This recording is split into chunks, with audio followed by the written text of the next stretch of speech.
Pop Culture Cafe Radio presents Classic Westerns.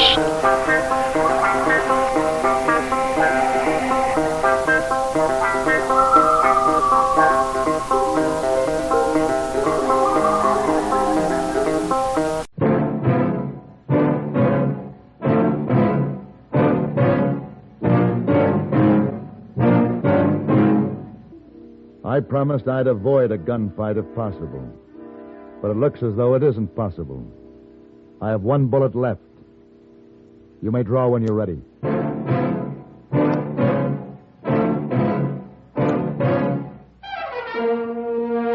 Have Gun, Will Travel. Starring Mr. John Daner as Paladin.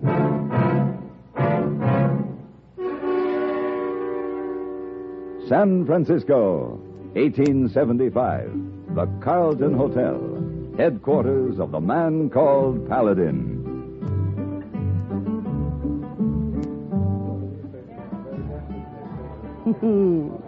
Go on, Mr. Paladin. Well, at 7 o'clock, we could have champagne in the lounge. Mm-hmm. At 8 o'clock, dinner at the Peacock, something special. Oh, I'm intrigued, Mr. Paladin. And, then? Coach ride to Barnaby's for crepe Suzette as only Barnaby prepares a crepe Suzette. And after that, a liqueur back here by the fire in the lounge. No. Then... What? No. Oh, hey, boy. Who is this? Me number one for Mr. Paladin. Sorry, lady. No champagne, no peacock, no creepy Suzette, no liquors tonight. Wire come. You go. I know. You already packed. Wire? Here. Bad news, Mr. Paladin? Oh, dear lady, forgive me. Hey, boy, send an answer to Tom Carter, Abilene. Just say, have gun, will travel.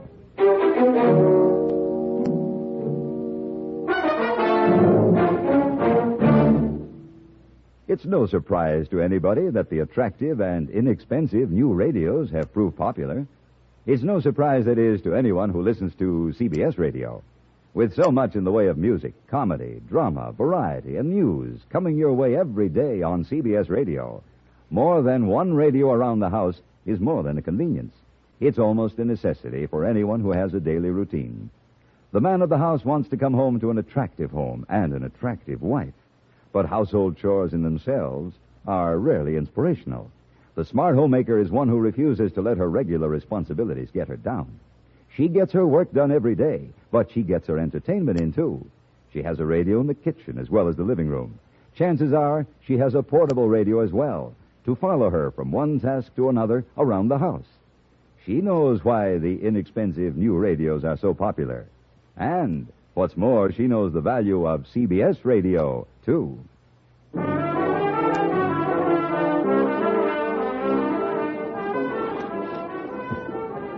Here you are. Your bag, your saddle, and your gear. This is your hotel right here. What's that? Oh, folks from the Wild West show hold up in town right now. Most likely Ella West. Ella West, huh? Yeah. The star attraction at Tomahawk Carter's Wild West show. It was kind of frisky at times. Wouldn't go into the lobby by the front way if I was you. You wouldn't, huh? Not with Ella cutting up before breakfast. She just might take it into her mind to shoot them buttons off in that fancy vest you're wearing. Well, I'll chance it. Well, just friendly advice, brother.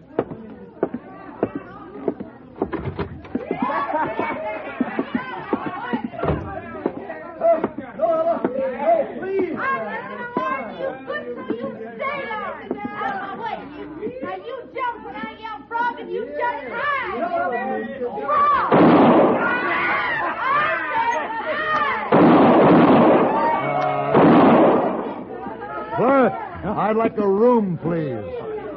What? A room. My name is Paladin. Oh, yeah, just a minute. Now, hold on, Ella. Fun's fun, but enough. Oh!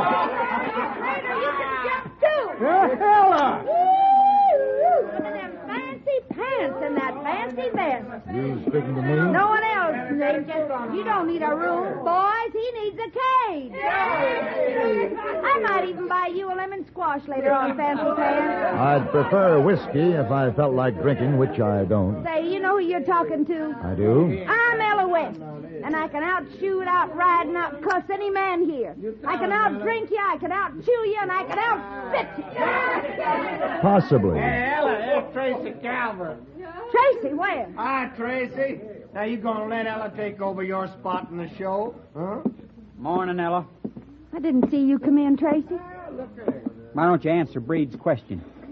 Well, I just might take your spot. For 2 cents, I'd run you out of town, pony boy. Don't cut your price for me, Ella. Why, you... Break it up now, folks. Break it up. Drinks are on Tomahawk Carter. Everybody.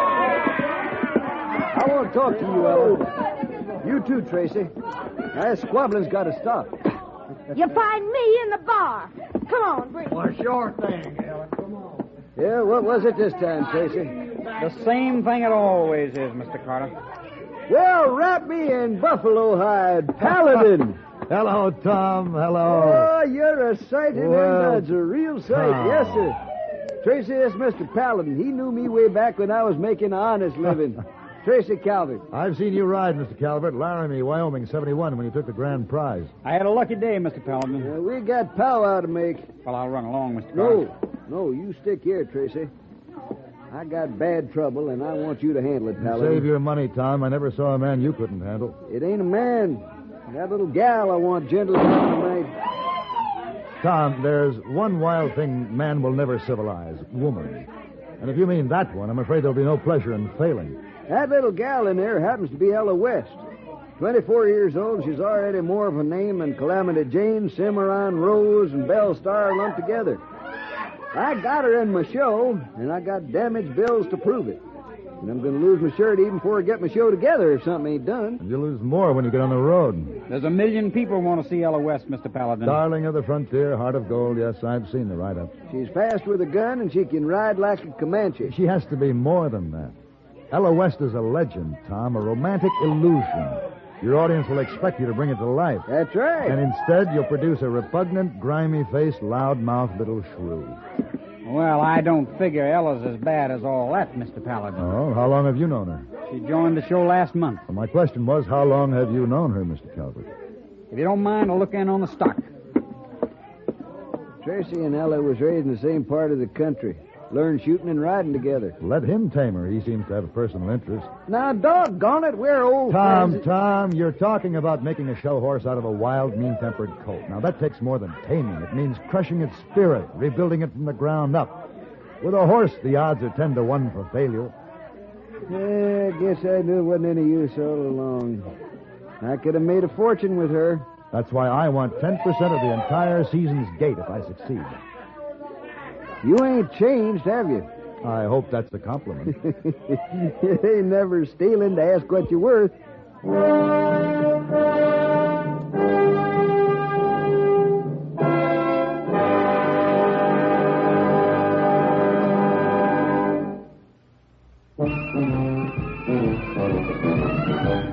Of all leading filters, cigarettes, Kent Filter's best, Kent Filter's best. It makes good sense when you smoke Kent. Kent Filter's best. Of all of the brands of cigarettes, Kent tastes the best. Kent tastes the best. A richer taste than all the rest. Kent Filter's best.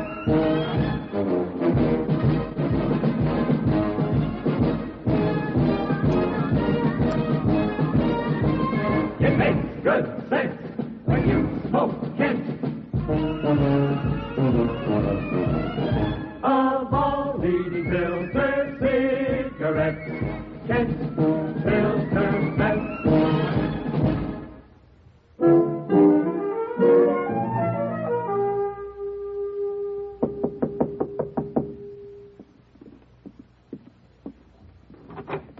What do you want? This here's Mr. Paladin, Ella. Oh, fancy pants. He come here to learn you some things. You ain't gonna learn me nothing. Correct. My function is to teach. You will do the learning. I quit. Pay her off, Tom. She just resigned. Wait just a blasted minute here. If anyone gets runned off, it's going to be him. Go along, Tom. I'll talk to you later. I'll be in the saloon. Now then, sit down, Miss West. Mind if I smoke? No. Go ahead. Try lighting that cigar now, Fancy Pants. That will be 2 deductions from your wages, the cost of the cigar and the bullet damage. You're kind of a cool one, Fancy Pants, but you ain't going to make no lady out of me. First, you're not worth 2 cents to the show as a lady, and second, that would be impossible in the first place. Why, you... You took my gun. It'll be less noisy that way. Now, sit down, please. Better. Although your audiences will expect you to be somewhat different from the average woman, they will expect certain fundamental manners. The essence of showmanship is to be different without being obnoxious. You're a lily-livered, fancy-talking dude. I'll run you out of town by morning. I believe you made the same ridiculous threat to Tracy Calvert. Him, too. Tracy said anything to you about me, I'll kill him. There's a ring of honesty in that threat, Miss West. However, he said nothing. I was merely speculating. Are we ready? You've got something to learn me. Teach me, then get on with it.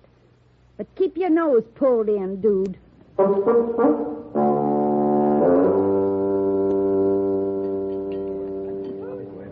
Incorrect. I gotta eat, don't I? You don't reach with a fork and spear a slice of bread. You pick it up with Now, your just a hand. minute. And you never speak with your mouth full. Now, it's one thing to act homespun. It's quite another. Breed. You wearing a gun, dude? It's quite another to create revulsion. I suggest you confine your idiosyncrasies to calling the food victuals and complaining over the loss I of asked you a buffaloes. question, dude. I heard you. Because if you ain't got a gun, you better get one. I'm going to teach you some manners. Drop it. Ellie, you've been tied to this dude for 2 days now. You like it or something? I'm going along 'cause there's money in it. You know an easier way, Breed? Yeah. All right, Ella. You say the word when you need me. Mr. Breed seems to resent me almost as much as you do. I can handle Breed for you, dude. No need, Miss West. When the time comes, I'll handle him myself.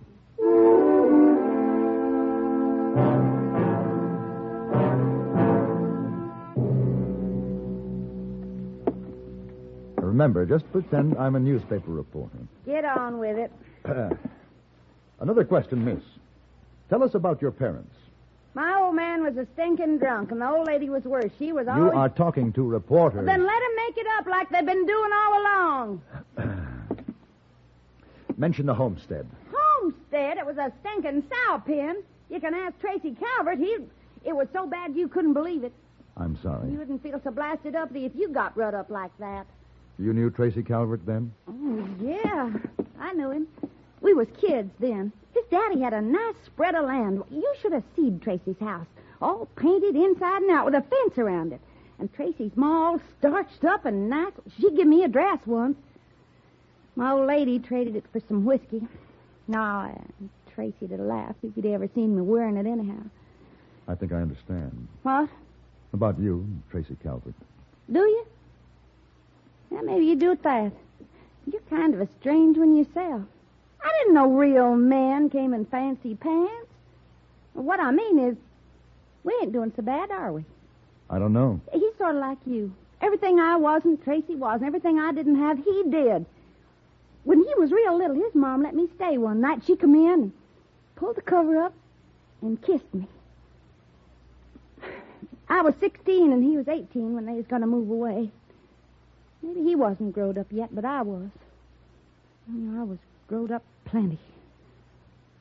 I didn't ask Tracy to marry him. He'd just take me with him. I'd do anything if he would. He could cut me up into little pieces if he wanted to. Just take me.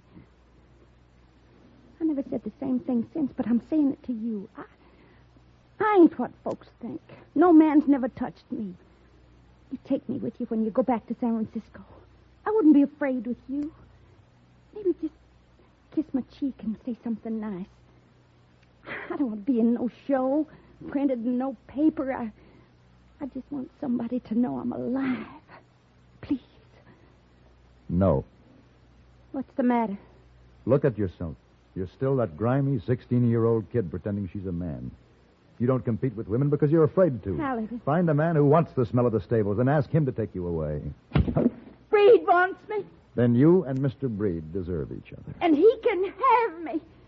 Just as soon as he kills you.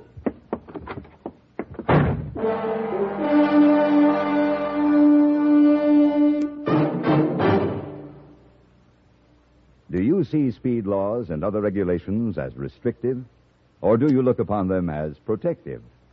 When a police officer writes a summons for traffic violations, do you see him as an enemy or a friend? Your life may depend on your attitudes. Statistics clearly indicate that where laws are obeyed, deaths go down. It's no secret that emotional immaturity is the major factor in our accident rate. How else but childish can you describe the notion that breaking a traffic regulation is a way of getting away with something? What could be more infantile than believing one can prove his superiority by ignoring a stoplight? Unfortunately, too many drivers on the road subscribe to that kind of emotional outlook. The result is tragic. Almost 85% of all traffic accidents in America are caused by careless, childish driving. We hope you know our traffic laws and the people who enforce them are there to help save your life.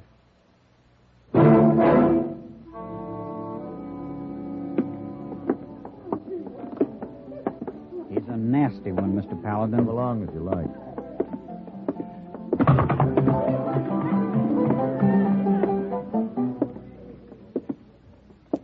Well. Good afternoon, Ella. I heard you wanted to see me, Mr. Breed. Oh, yeah. I didn't recognize you first. Wearing them big boys' clothes. You're carrying your play acting too far this time, Ella. Play acting. I've shot men for less. That's kid talking. We aren't kids anymore. Shut up, Tracy. You heard the lady, Tracy. Shut up and get out. Me and Fancy Pants gonna settle something. I changed my mind, Breed. I don't want no killing. Honey, we made a bargain. You're gonna keep it all the way. Tracy, take her to one side. You, barkeep, pour 5 shots and set them up in a line. Yes, sir. What's this? I promised Tom Carter I'd avoid a gunfight if possible. Oh, you ain't got no choice, Fancy Pants. All poured? Yes, sir. Good.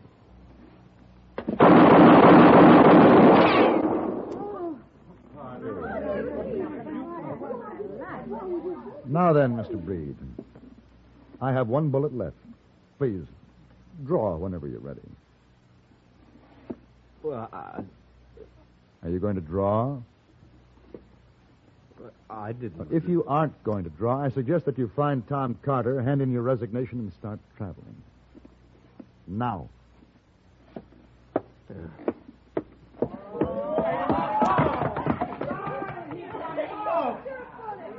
Lessons continue at 7. Miss West in my room. Please be on time.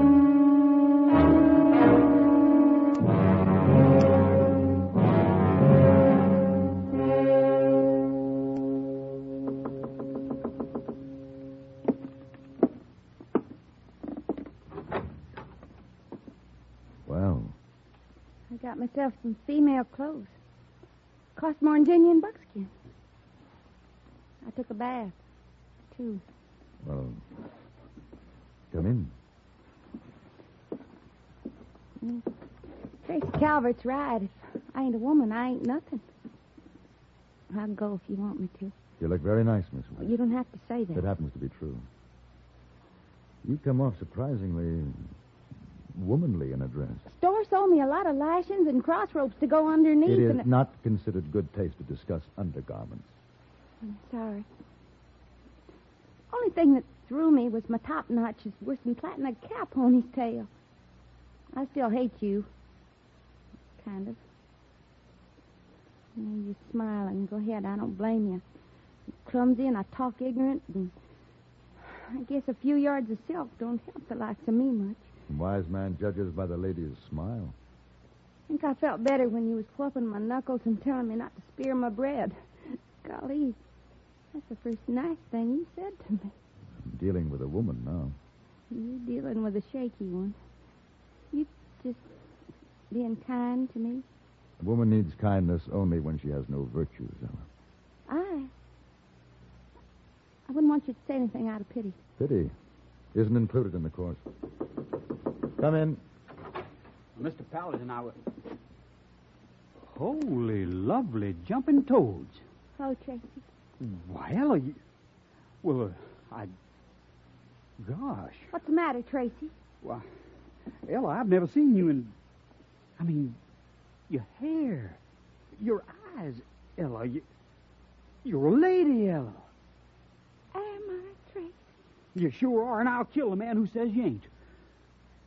I'm sorry for what I said to you, Ella, about not being a lady.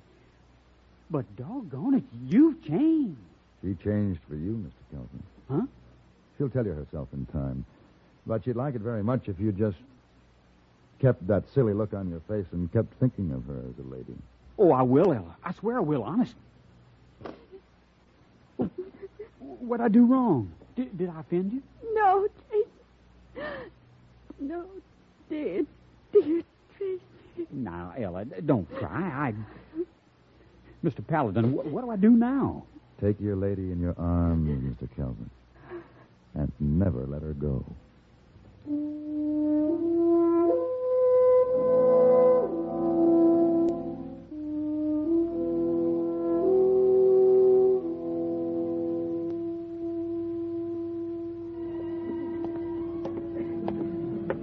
How are things in Abilene Town, Mr. Paladin? In Abilene Town, things are going smoothly. And how are things here in San Francisco? Smoothly. Specifically, the young lady I never dined with, is she still registered here? Oh, yes.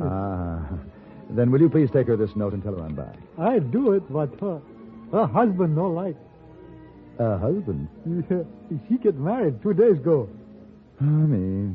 But a Spanish dancer registered today. Very nice. Oh, you catch him up for dinner, eh? The Spanish dancer? Oh, boy. Hey, boy, take that note up to the Spanish dancer with my compliments. Same note? Same note. No one we know of approves of wasting money. In spite of that, however, we Americans are often guilty of wasting our money by the uses we make of our government facilities. Take the operation of the post office, for example.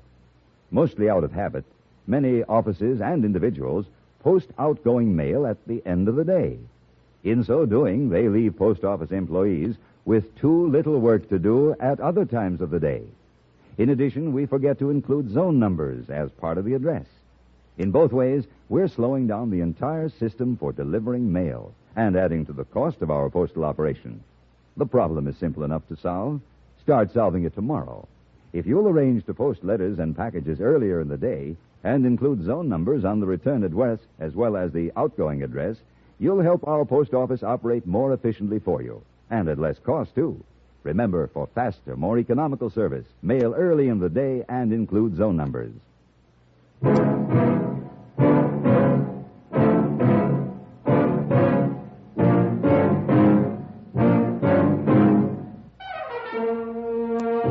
Have Gun, Will Travel. Created by Herb Meadow and Sam Rolfe, is produced by Norman McDonnell and stars John Daner as Paladin, with Ben Wright as Hayboy. Tonight's story was written by Gene Roddenberry and adapted for radio by John Dawson. Featured in the cast were Virginia Gregg, Sam Edwards, Harry Bartell, Lawrence Dotkin, Lynn Allen, and Barney Phillips. Hugh Douglas speaking.